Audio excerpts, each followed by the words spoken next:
Now we move on to the topic of reproductions of organisms and their cells.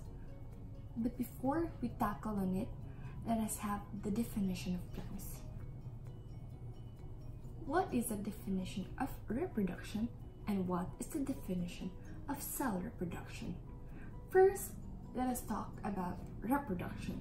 So, reproduction is referring to the manner in which organisms produce, while cell reproduction is referring to the process by which individual cells reproduce. Prokaryotic cell reproduction. Prokaryotic cell reproduction is quite simple when compared with eukaryotic cell division.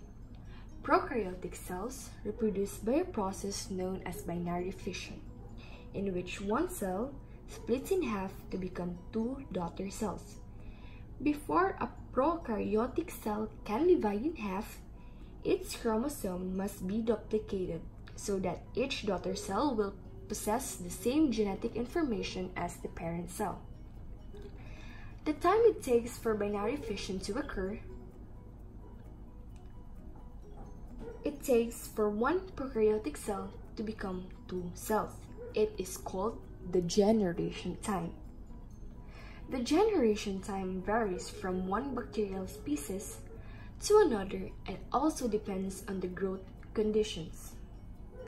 In the laboratory, under ideal conditions, E. coli has a generation time of about 20 minutes. The number of cells will double every 20 minutes.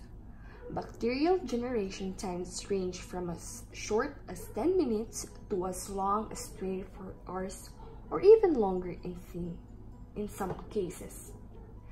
The length of time it takes for one bacterial cell to split into two cells is referred to as the organism's generation time. Taxonomy. Taxonomy is the science of classification of living organisms. Consists of three separate but interrelated areas, which is the classification, nomenclature, and identification. Classification is the arrangement of organisms into taxonomic groups, known as taxa, on the basis of similarities or relationships. Taxa include kingdoms or domains, divisions or phyla, classes, orders, family, genera, or species. Closely related organisms are placed into the same taxon.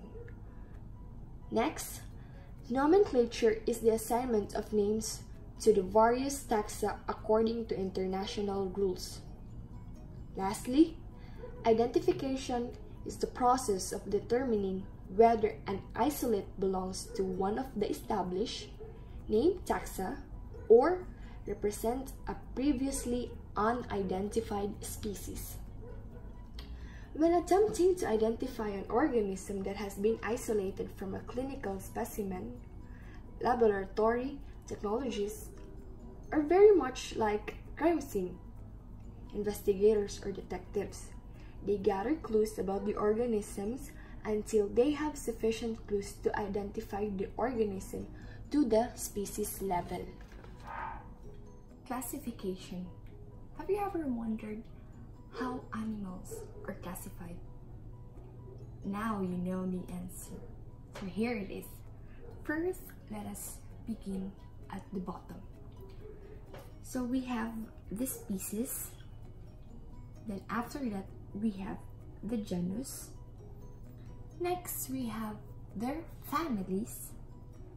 Next, we have the orders. Next, we have the class or the classes. And phylum or phyla, the kingdom or the kingdoms. And lastly, the domain. So it is how we classify animals. 5 kingdoms. Robert H. Whittaker proposed a 5-kingdom system of classification in which all organisms are placed into 5 kingdoms. Bacteria and archaea are in the kingdom Prokaryote. Algae and protozoa are in the kingdom of Protists. Fungi are in the kingdom of Fungi. Plants are in the kingdom of Plantae. Animals are in the kingdom Animalia. So what are the main characteristics of these kingdoms? So Prokaryote are unicellular, simple cell structure with no nucleus. Protoctista is mostly unicellular, a few are multicellular, and it has complex cell structure with nucleus. Fungi, it is multicellular, cell walls not made of cellulose, saprophytic feathers, so no chlorophyll, complex cell structure with nucleus. Plantae, multicellular, autotrophic feeders using chlorophyll, cell walls made of cellulose, complex cell structure with nucleus.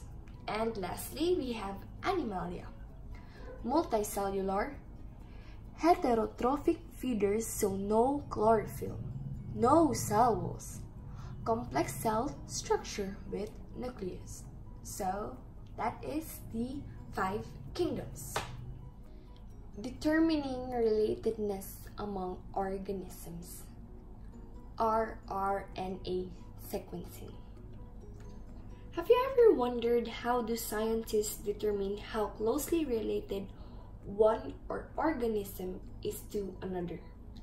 The most widely used technique for gauging diversity or relatedness is called rRNA sequencing. Ribosomes are made up of 2 subunits, a small subunit and a large subunit. The small subunit contains only one RNA molecule, which is referred to as the small subunit rRNA. The scRNA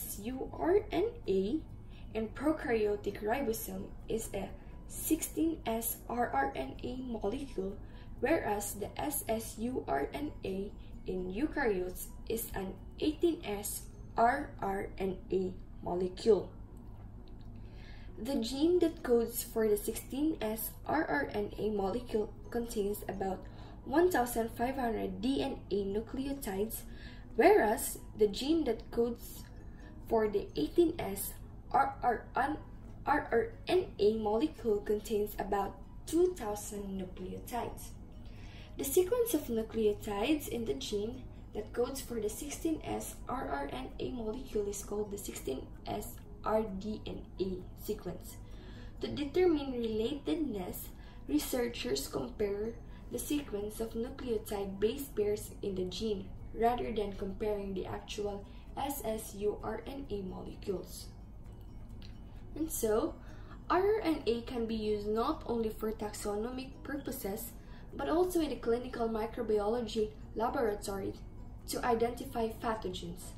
Microorganisms are identified by comparing the rRNA gene sequences that are recovered from clinical specimens with sequences contained in high-quality reference databanks.